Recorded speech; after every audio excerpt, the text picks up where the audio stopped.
Thank you for coming today. I'm Lauren Lees. I'm a PhD student at UCI, and today I'm going to be talking to you a little bit about micro and macro interactions in the intertidal. So a little bit about myself. I am originally from South Carolina. I grew up in northern South Carolina, and then I moved down to the coast for college. I went to the College of Charleston, which is a public liberal arts school in South Carolina.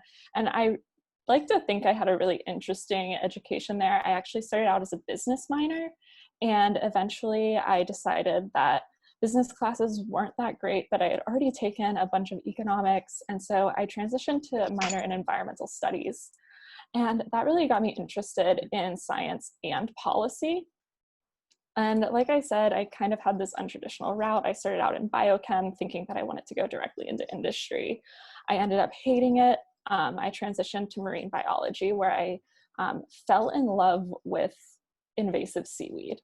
Basically, in my undergrad, I found a mentor who just made it so exciting to be involved in science that this really tiny seaweed from Japan that had made it all across the world in the Northern Hemisphere just piqued my interest.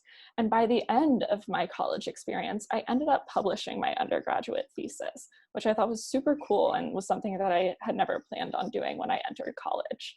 I also briefly mentioned that I was interested in economics, and that led me to take a little break from the traditional science route. And in the middle of my college experience, I actually did a policy internship where a congressman from South Carolina appointed me to do sustainable energy research with a public utility in South Carolina.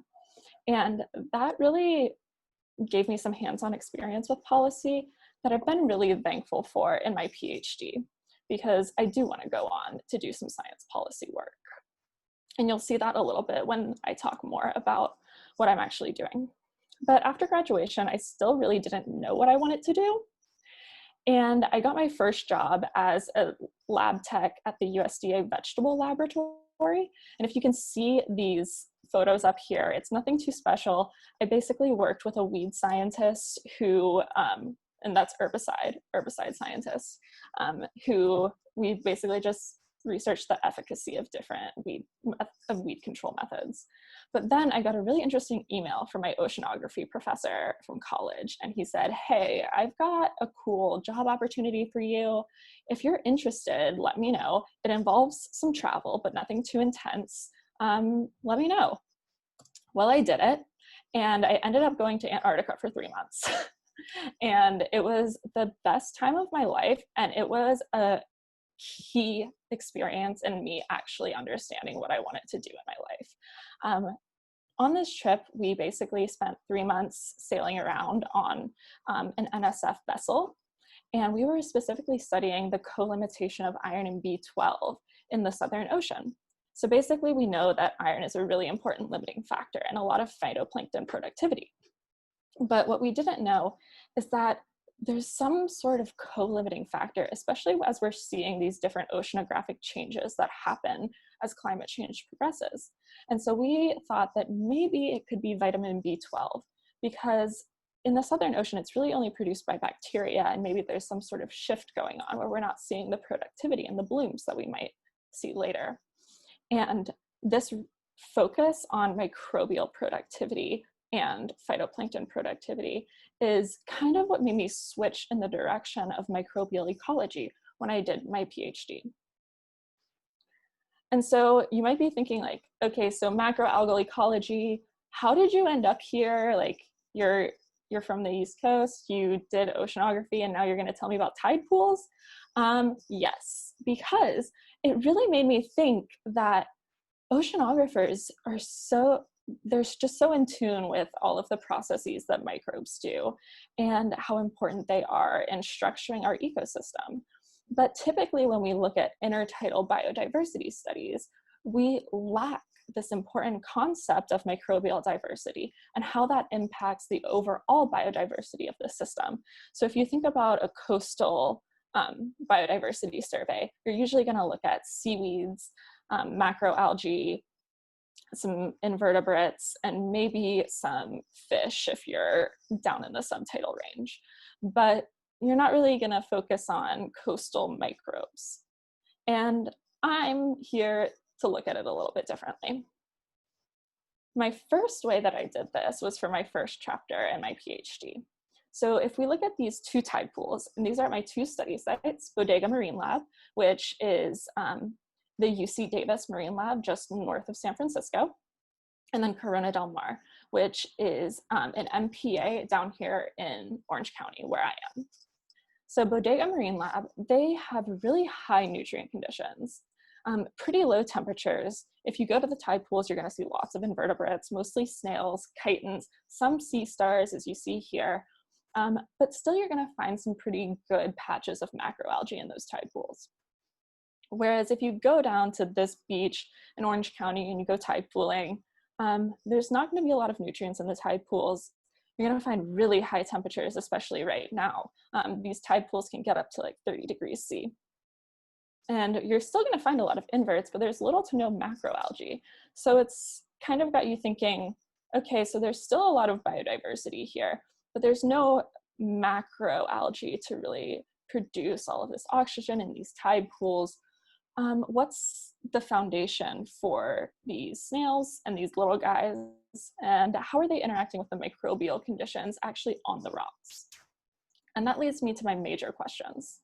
How do invertebrates in tide pools affect the microbial benthic community? And so when I say the microbial benthic community, I'm actually talking about the layer of biofilm on the rock. So when you step on a rock and it's slippery, that's what I'm looking at. And then two, how do increased nutrient concentrations and temperatures affect those relationships between invertebrates and microbial communities?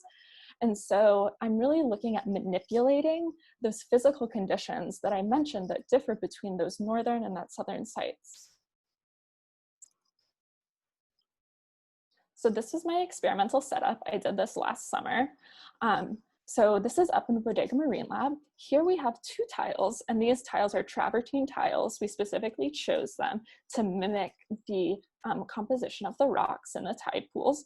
We left them out for about 6 weeks to accumulate biomass. And then we fenced one and we left one open. So this allows the flow of nutrients into the tile. So these snails, they're excreting waste all the time, and they maybe fertilize some of the microbial community. But they're also directly consuming the photosynthetic material on the benthos. I mentioned that we were going to alter the physical conditions in these tide pools too.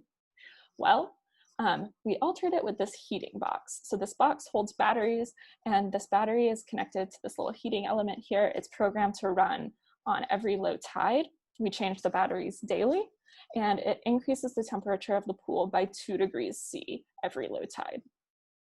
We also have this handy little nutrient dispenser that is a slow release of nutrients to just increase the nutrients in the tide pool every low tide. And so I'm going to talk a little bit about the experimental, about our preliminary results of this experiment. I don't want you to get too bogged down on these graphs. I know that ordination plots can be really intimidating sometimes, but these are PCOAs. And every dot here just is one sample and one microbial community. All of the different microbes have just been boiled down to one little data point here. And this place in space kind of tells you, if you look at the centroid, the difference between these two centroids tells you how different these treatments are in terms of their microbial community structure. So we have our fenced, which are invertebrates. Those tiles, you cannot actually access them, but their nutrients could. And then we have our open tiles, in which the herbivores could directly access the tile.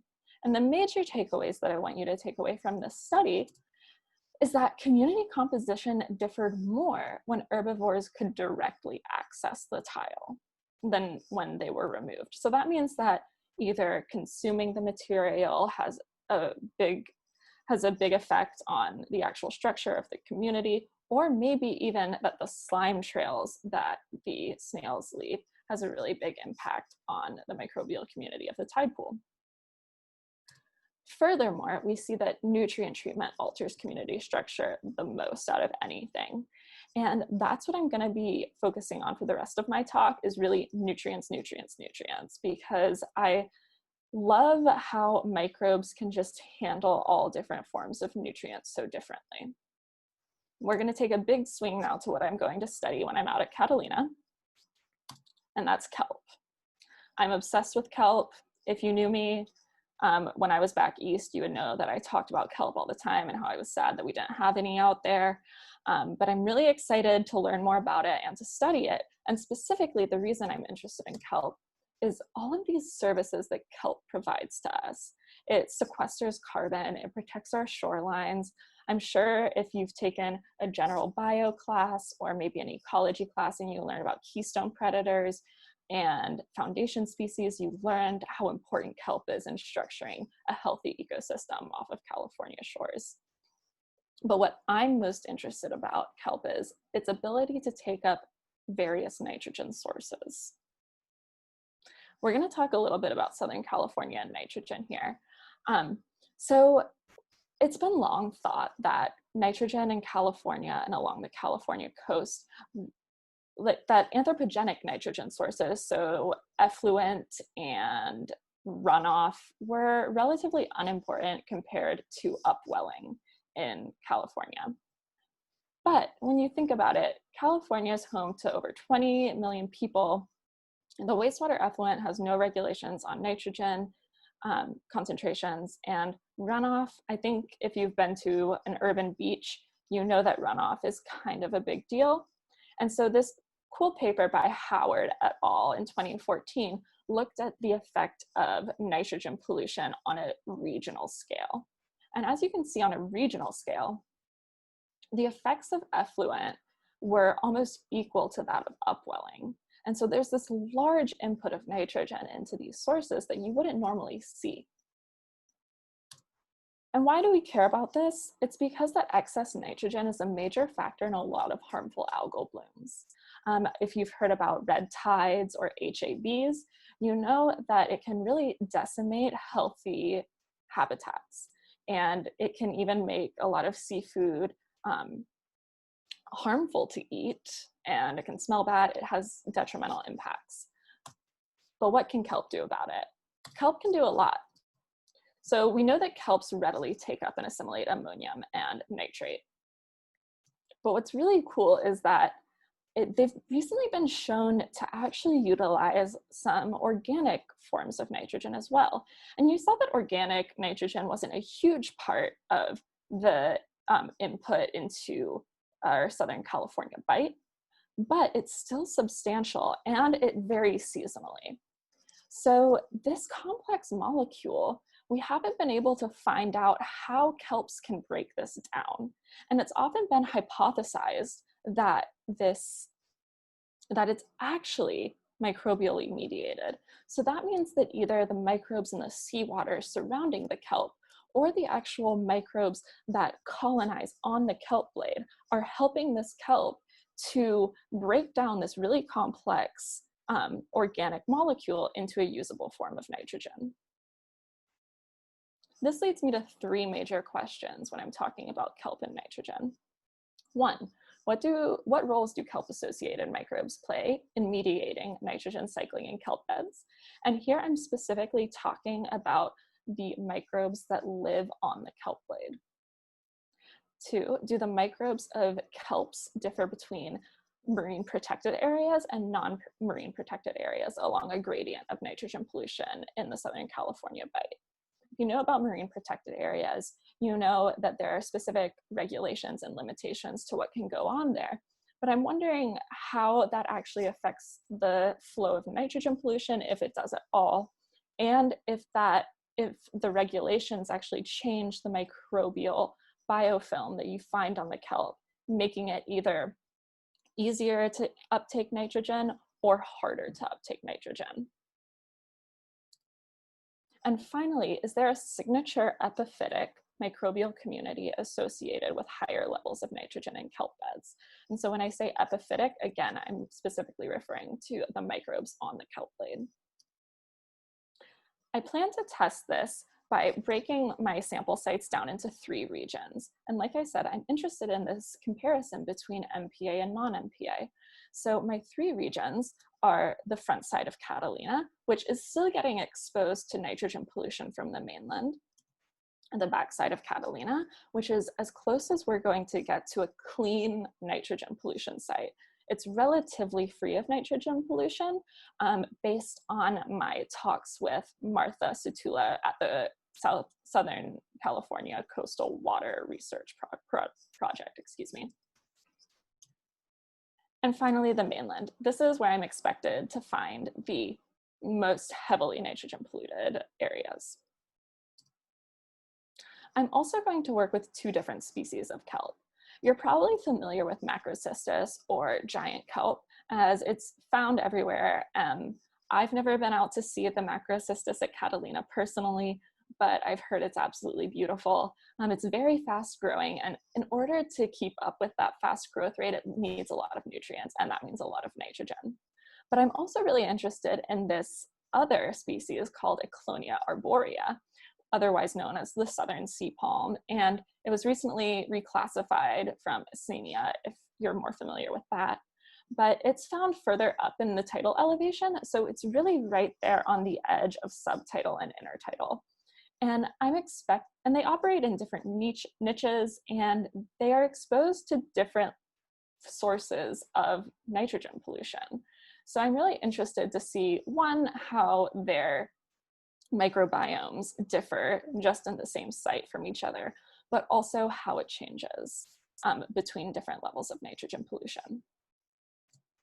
And then finally, I plan to manually remove the microbiome and measure the nutrient uptake rates of ammonium, nitrate, and urea in both the intact kelp blade, so that's the kelp blade with our microbes on it, and our kelp blades where I've mechanically removed the biofilm. And this is kind of tricky, but we've had really great success in this. It's not really a complete removal, it's more of a disturbance. If you disturb enough of it, it's not gonna have the same community that's capable of doing the same processes. I plan to not only measure those nutrient uptake rates, but I also plan to sequence the microbial communities based on 16S and 18S DNA. So I'm not only talking about bacteria here, I'm also talking about microscopic eukaryotes that can perform other functions that some bacteria can't. And I'm also going to take those microbial samples from the seawater as well to see how they differ. If you look over here, this has been some really cool research recently done by teams at Woods Hole and at the University of Chicago. This is a special type of microscopy in which you can fluoresce specific taxa on your sample. And so they've specifically dyed different taxa different colors so they can see the spatial structure of the microbial community on specifically bull kelp in this case. But as you can see, the cells of the kelp and the microbes tend to live together a good time. So I've got to be really careful when I'm scraping this kelp off in order not to actually damage the kelp itself. But as you can see by this cross section, it's a pretty good film, and I'm really confident in my ability to get this taken off based on my trials in the lab so far. But unfortunately, due to coronavirus, I haven't been able to actually start any of those nutrient uptake trials or get my hands on any more kelp than I did back in February. So in this coronavirus time, I haven't been able to make any progress on this kelp project, but I have been able to make progress on my tide pool project. I was able to get back in the lab about 3 weeks ago and finally finish up my library preparation. So that just means all of my DNA that I've extracted, it's all been amplified properly. My target gene has been amplified and barcoded, and I finished it. I sent it off for sequencing, and based on my communications with the sequencing center, I should get those sequences back today. And so I'm really excited about that. And we just got approved for field work out here on the mainland at UCI. So I'm hoping to get back into the field soon too. But that is all I have for you, and I can take questions now.